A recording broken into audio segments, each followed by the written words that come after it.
TG set ద్వారా ఎవరైతే D.Ed are TTC courses ఎవరైతే తెలంగాణలో చేద్దాం అనుకుంటున్నారో చాలా స్టూడెంట్స్ కి చాలా డౌట్స్ ఉన్నాయండి. సో ప్రీవియస్ వీడియోస్ లో అన్ని ఇంపార్టెంట్ పాయింట్స్ నేను ఎక్స్ప్లెయిన్ చేయడం జరిగింది.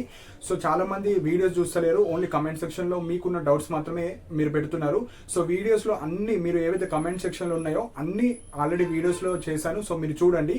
సో కొన్ని ఇంపార్టెంట్ పాయింట్స్, చాలా మంది అడిగే పాయింట్స్ లైక్ మనకు రిజర్వేషన్, లైక్ లోకల్ క్యాండిడేట్ అంటే మనకు స్టేట్ చూస్తారా, డిస్ట్రిక్ట్ చూస్తారా, అలాంటి పాయింట్స్ కావచ్చు. అండ్ మనకు ఎవరన్నా సర్టిఫికేట్ వెరిఫికేషన్కి వెళ్ళి ఏమన్నా ఇన్కమ్ సర్టిఫికేట్ కావచ్చు, క్యాస్ట్ సర్టిఫికేట్ పెట్టిన వాళ్ళు మీరు వెళ్ళొచ్చా, అండ్ మనకు phase 1 తర్వాత phase 2 మనకి ఎప్పుడు ఉంటుంది, అండ్ ఫిజికల్ వెరిఫికేషన్ మళ్ళీ పెడతారా, సీట్ అలాట్మెంట్ ఎక్కడ చూసుకోవాలి. సో ఇలాంటివి ఒక 4 to 5 పాయింట్స్ మాత్రమే ఈ వీడియోలో చెప్పడం జరుగుతుంది. మిగతా పాయింట్స్ అని నేను ప్రీవియస్ 2 వీడియోస్లో చెప్పాను, ఆ వీడియోస్ అయితే చూడండి. సో ఫస్ట్ పాయింట్ వచ్చేసి లోకల్ అంటే స్టేట్ చూస్తారండి, డిస్ట్రిక్ట్ చూడరు. సో లోకల్ అంటే మీరు తెలంగాణలో పుట్టి తెలంగాణలో చదువుకుంటే ఆ తెలంగాణ కింద వస్తే మీరు తెలంగాణ స్టేట్ కింద వస్తారు, దాన్ని లోకల్ అంటారు. Local area Telangana, local state. And ఎవరైతే other than Telangana like Andhra Pradesh వాళ్ళు కావచ్చు, అదర్ దాన్ తెలంగాణ ఇక్కడ డీసెట్ ఎంట్రన్స్ ఎగ్జామ్ రాసి తెలంగాణలో డిఎడ్ చేసే వాళ్ళు ఉంటారు కదా, అదర్ స్టేట్ పీపుల్, వాళ్ళందరూ నాన్ లోకల్ కింద వస్తారు. సో ఇది ఫస్ట్ పాయింట్. సో మనకు లోకల్ క్యాండిడేట్స్ కి 85% ఆఫ్ రిజర్వేషన్ ఉంటుంది, అంటే 85% ఆఫ్ సీట్స్ మొత్తం తెలంగాణ వాళ్ళతోనే ఫిల్ చేయాలి. అండ్ నాన్ లోకల్ కేటగిరీ కింద 15% ఆఫ్ సీట్స్ నాన్ లోకల్ కేటగిరీలో ఉంటాయి. అంటే నాన్ లోకల్ అంటే మిగతా వాళ్ళకి ఇచ్చుడు కాదు, అందులో నాన్ లోకల్ అంటే తెలంగాణ వాళ్ళు ఉంటారు అండ్ అదర్ స్టేట్ వాళ్ళు, ఆ కంబైన్డ్ అందరికి 15%.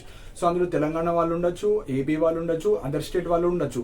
కాకపోతే టాప్ ర్యాంకర్స్ వస్తేనే వాళ్ళకి సీట్ ఇస్తారు, అంటే టాప్ 15% ఆఫ్ సీట్స్ లోనే ఇస్తారు. ఎగ్జాంపుల్ ఒక 100 సీట్స్ ఉన్నాయి, అందులో టాప్ 15లో అదర్ స్టేట్ వాళ్ళు ఉంటే వాళ్ళకి సీట్ ఇవ్వడం జరుగుతుంది. 15 తర్వాత 16th 17th అందులో వస్తే ఇవ్వరు. సో అదర్ స్టేట్ వాళ్ళు టాప్ 15% లో వస్తేనే వాళ్ళకి ఇస్తారు. మిగతా వాళ్ళు సపోజ్ తెలంగాణ వాళ్ళు టాప్ 15 లో ఉంటే తెలంగాణ వాళ్ళకి ఇచ్చేస్తారు. సో ఇది మెయిన్ పాయింట్. సో 85% మొత్తం తెలంగాణ వాళ్ళకి ఫిల్ చేస్తారు, మిగతా 15% Telangana plus other state. So మనకు మనకు రిజర్వేషన్ లోకల్ ఏరియా అంటే స్టేట్ వైజ్ చూస్తారు, డిస్ట్రిక్ట్ వైజ్ చూడరు. సో చాలా మంది కన్ఫ్యూజ్ అవుతున్నారు. సో మనకు డీసెట్ అనేది ఏదైతే వెరిఫికేషన్ జరిగిందో 10 డిస్ట్రిక్ట్ సంబంధించింది, ఇక్కడ ఈ డీసెట్ ఒకటే మనకు ఆన్లైన్ సర్టిఫికేట్ వెరిఫికేషన్ ఉండదు. మిగతా అన్ని ఎంట్రన్స్ ఎగ్జామ్ ఎడ్సెట్ కావచ్చు, మీకు పీజీ సెట్ కావచ్చు, సిపి గేట్ కావచ్చు, మనకు డీపెడ్ కావచ్చు, బీపెడ్ కావచ్చు, లాసెట్ కావచ్చు, అన్ని ఇతర కోర్సెస్ అన్ని ఆన్లైన్ కి సంబంధించిన సర్టిఫికేట్ వెరిఫికేషన్ ఉంటుంది. ఇది ఆఫ్లైన్. సో ఇంతమందిని ఒకటే సెంటర్లో చేయరు కాబట్టి పాత జిల్లాల ప్రకారంగానే గవర్నమెంట్ డైట్ కాలేజ్ ఎక్కడెక్కడ ఉంటాయో అక్కడ వెరిఫికేషన్ జరుగుతుంది. సో దాని మూలంగా చాలా మంది కన్ఫ్యూజ్ అవుతున్నారు. సో మేము ఏవైతే డిస్టిక్ ఎలిజిబులో ఆ డిస్టిక్లోనే మాకు రిజర్వేషన్ అంటే వాటికి ఎలిజిబుల్, మిగతా వాటికి 15% సీట్స్ మాత్రమే ఉంటాయని చాలా మంది అంటున్నారు. అట్లుండదు. సో మీరు తెలంగాణలో ఉండే మీ మీడియంలో ఉండే అన్ని కాలేజెస్లో మీరు ఎలిజిబుల్. సో నేను ఫస్ట్ నుంచి చెప్తున్న వీడియోస్లో మీకు నచ్చిన కాలేజ్ ఫస్ట్ పెట్టుకొని దాని తర్వాత అన్ని యాడ్ చేయండి. సో మీకు మీ జిల్లాలో క్యాస్ట్లో మీకన్నా టాపర్స్ ఉంటే మీరు పక్క జిల్లాలో చూసుకోండి, అక్కడ ఆ జిల్లా పెట్టడానికి ట్రై చేయండి. సో దట్ మీకు సీట్ రావడానికి ఛాన్స్ ఉంటుంది.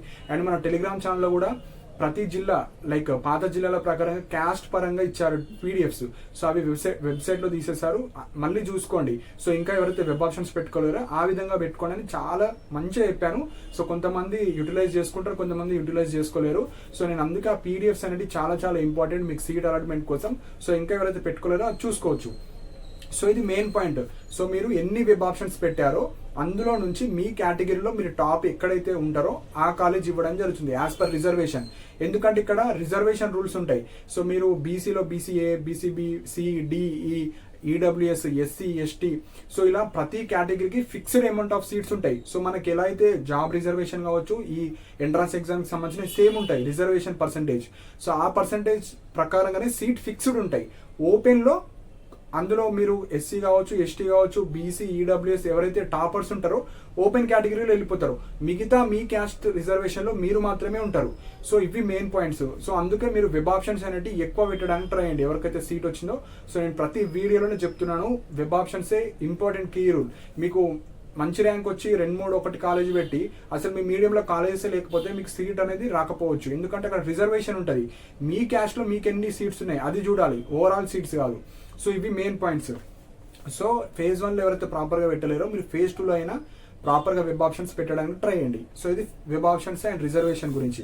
థర్డ్ వచ్చేసి certificate verification pending. So already physical వెరిఫికేషన్లో వెళ్ళి ఏమైనా ఇన్కమ్ సర్టిఫికేట్ కావచ్చు, ఏదైనా బోనాఫైడ్స్ కావచ్చు, వేరే ఇతర సర్టిఫికేట్స్ ఏమైనా లేకపోతే మీరు ఇప్పుడు ఉంటే మీరు సీట్ అలాట్మెంట్ కన్నా ముందు మీరు వెళ్ళి చేసుకుంటే చేసుకోండి. సపోజ్ మీది ఏదో ఒక వరంగల్ డైట్ కాలేజ్ ఉంది, సపోజ్ అక్కడ పెండింగ్ ఉంది, సపోజ్ ఇంకా మీరు ఏమన్నా ఆ పెండింగ్ అనేది ప్రాపర్గా చేయకపోతే మీరు వెళ్ళి సర్టిఫికేట్ చూపించండి.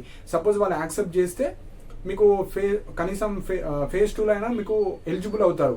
సో అలాంటి క్యాండిడేట్స్ ఎవరైతే ఉన్నారో ఫాస్ట్గా మీ గవర్నమెంట్ డైట్ కాలేజ్ మీకు ఏదైతే సర్టిఫికేట్ వెరిఫికేషన్ వచ్చిందో వెళ్ళి చూపియండి. వాళ్ళు యాక్సెప్ట్ చేస్తే ఓకే, లేకపోతే లేదు.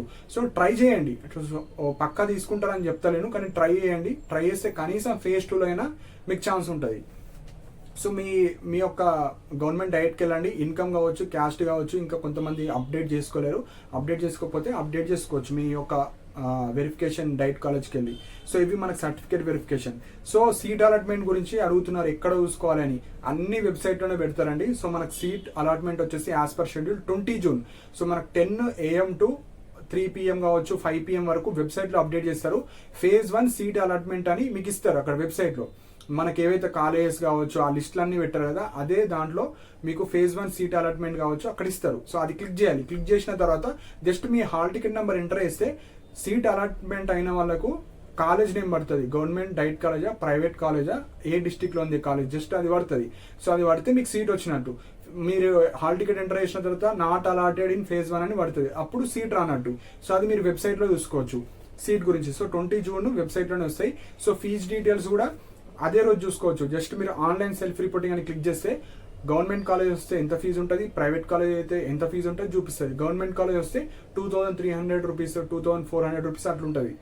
ప్రైవేట్ కాలేజ్ వస్తే 12500 రూపీస్ ఆ విధంగా వస్తుంది. సో ఈ ఇయర్ మోస్ట్లీ పెంచరు. So as it is last year fee ఏ ఉంటాయి అవే ఉంటాయి. సపోజ్ ఏమైనా పెరిగితే మీకు ఆన్లైన్ సెల్ఫ్ రిపోర్టింగ్ అప్పుడు మీకు ఫీ స్ట్రక్చర్ ఎంత ఉందో చూపిస్తుంది. 99% అవే ఫీజెస్ ఉంటాయి లాస్ట్ ఇయర్. సో మీ ఫీజ్ డీటెయిల్స్ చూడొచ్చు. సపోజ్ మీకు ఇంట్రెస్ట్ ఉంది అంటే ఆన్లైన్ సెల్ఫ్ రిపోర్టింగ్ అంటే ఆ సీట్ని బుక్ చేసుకోవడం.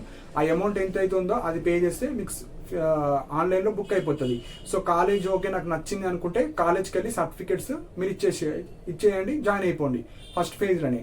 సో ఇది మనకు seat allotment, online self reporting and ఆ సీట్ని బుక్ చేసుకోవడం. సపోజ్ ఎవరైతే ఇన్కమ్ సర్టిఫికేట్ ఉండి పెట్టని వాళ్ళు, ఇన్కమ్ సర్టిఫికేట్ పెట్టని వాళ్ళు, మీకు ఏదైతే ఆ కాలేజ్ ఫీజు ఉంటుందో టోటల్ మీరు ఆన్లైన్ సెల్ఫ్ రిపోర్టింగ్లోనే పే చేయాలి. సో చాలా మంది అడుగుతున్నారు ఫీజు ఎప్పుడు పే చేయాలని. సీట్ అలాట్మెంట్ అవ్వగానే ఆన్లైన్ సెల్ఫ్ రిపోర్టింగ్ టైం ఇస్తారు. ఆ టైంలో ఏదో ఒక రోజు మీరు ఫీ పేమెంట్ చేయాలి. సో కాలేజీలో వెళ్ళి ఫీ పే చేసేది ఏముండదు, అంతా ఆన్లైన్లోనే అయిపోతుంది. సో ఇప్పుడు మెయిన్ పాయింట్ వచ్చేసి ఫేజ్ 2 ఎప్పుడు ఉంటుంది. సో ఫేజ్ 2 అనేది కొద్దిగా టైం పట్టొచ్చు. సో ఎందుకు టైం పడుతుందో ఇప్పుడు చెప్తాను. సో ఫేజ్ 1 తర్వాత మోస్ట్లీ సో కొంతమంది డైట్ ప్రిన్సిపల్స్ ఎవరైతే ఉన్నారో వాళ్ళ ద్వారా నేను తెలుసుకున్నాను. సో లాస్ట్ ఇయర్లో మనకు ఫేజ్ 1 తర్వాత వెరిఫికేషన్కి మళ్ళీ పిలిచారు. సో కొంతమంది అడుగుతున్నారు వెరిఫికేషన్ మళ్ళీ ఉంటుంది అంటే 99% మళ్ళీ ఉంటుంది. సో ఎవరైతే డీసెట్ ఎంట్రన్స్ క్వాలిఫై అయిన వాళ్ళు ఉన్నారో, ఎవరైతే ఫేజ్ 1లో అటెండ్ కాని వాళ్ళు కావచ్చు, సర్టిఫికేట్ ప్రాబ్లమ్స్ వాళ్ళు కావచ్చు, అలాంటి వాళ్ళకు మళ్ళీ ఒక 1 వీక్ కావచ్చు, 4 డేస్ కావచ్చు, 3 డేస్ టైం ఇస్తారు. సో మళ్ళీ మీరు ఏదైతే సెంటర్స్ ఉన్నాయో డైట్ కాలేజ్ అక్కడికి వెళ్ళి మళ్ళీ సర్టిఫికేట్ వెరిఫికేషన్ చేసుకోవాలి. ఎవరైతే ప్రాపర్గా పెండింగ్లో ఉన్న వాళ్ళు కావచ్చు, అటెండ్ కాని వాళ్ళు కావచ్చు. సో 99% ఉంటుంది. సో నేను ముందే చెప్తున్నా, కొంతమంది సర్టిఫికేట్ వెరిఫికేషన్ ఉండదు ఇక నేను అప్లై చేసుకుని అంటున్నా, వాళ్ళ కోసం మాత్రమే. మ్యాండేటరీగా ఉంటుందని చెప్పలేను, కాకపోతే ఉంటుంది. సో అది టైం పట్టవచ్చు, కొంచెం టైం పడుతుంది. ఫేజ్ 1 రిజల్ట్స్ తర్వాత మీకు ప్రాపర్గా షెడ్యూల్ రిలీజ్ చేస్తారు. సో ఫేజ్ 2 ఫిజికల్ వెరిఫికేషన్ తర్వాత మళ్ళీ ఫేజ్ 2 వెబ్ ఆప్షన్స్ ఉంటుంది. సో ఫేజ్ 1కి ఫేజ్ 2కి చాలా టైం పడుతుంది, కనీసం 2 వీక్స్ కావచ్చు, 3 వీక్స్ కావచ్చు. కాకపోతే కొంచెం తొందరగా ఉండొచ్చు. యాజ్ పర్ షెడ్యూల్ ప్రకారంగా అయితే ఉండదు, కొంచెం టైం టేకింగే ఉంటుంది. సో లాస్ట్ ఇయర్ కూడా అట్లనే జరిగింది. ఈ ఇయర్ కొంచెం ఫాస్ట్గా చేస్తున్నారు, కాకపోతే ఫేజ్ 1 ఫేజ్ 2కి చాలా టైం ఉంటుంది. సపోజ్ ఫిజికల్ వెరిఫికేషన్ ఉంటే కొంచెం టైం ఎక్కువ ఉంటుంది, ఫిజికల్ వెరిఫికేషన్ లేకపోతే తొందరనే ఇస్తారు. సో ఇది ఎందుకు చెప్తున్నా అంటే లాస్ట్ ఇయర్ ఇట్లా ఉంది, అట్లా డిసిషన్ ఫాస్ట్గా వాళ్ళు తీసుకుంటారు కాబట్టి నేను చెప్తున్నాను. సో దట్ ఎవరైతే ఫిజికల్ వెరిఫికేషన్ వెళ్ళారో మీరు ఫిజికల్ వెరిఫికేషన్ కోసం వెయిట్ చేయొచ్చు. సో ఫేజ్ 1 రిజల్ట్స్ రోజే మీకు ప్రతి కాలేజ్లో కేటగిరీ వైజ్గా కట్ ఆఫ్స్ పెడతారు. సో ఈ ఒక ఎగ్జాంపుల్ ఒక డైట్ కాలేజ్ ఉంది, ఆ డైట్ కాలేజ్లో ఎంతమంది SC, BC, EWS, OC, special reservation ఎంతమందిని తీసుకున్నారు, లాస్ట్ ర్యాంక్ కట్ ఆఫ్ ఎంత అయింది ఆ కాలేజ్లో, అవన్నీ పెడతారు. సో అప్పుడు మీకు అర్థమవుతుంది మేము కనీసం కొన్ని ఎక్కువ పెట్టినా మా ర్యాంక్కి ఈ కాలేజ్ వచ్చిందని మీకు రియలైజేషన్ అవుతారు.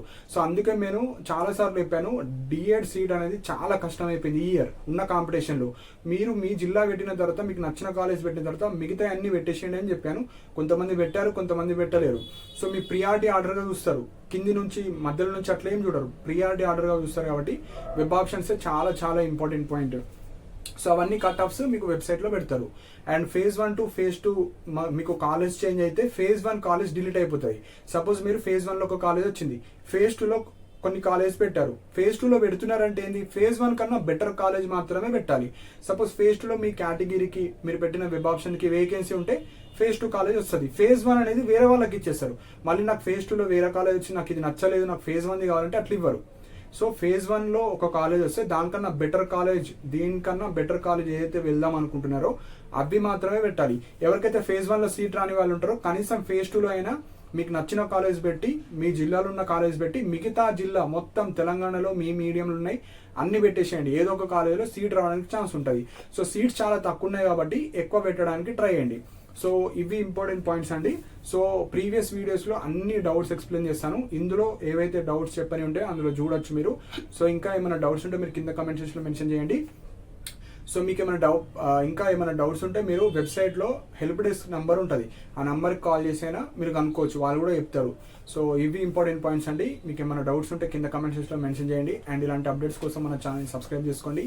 And thank you for watching my video.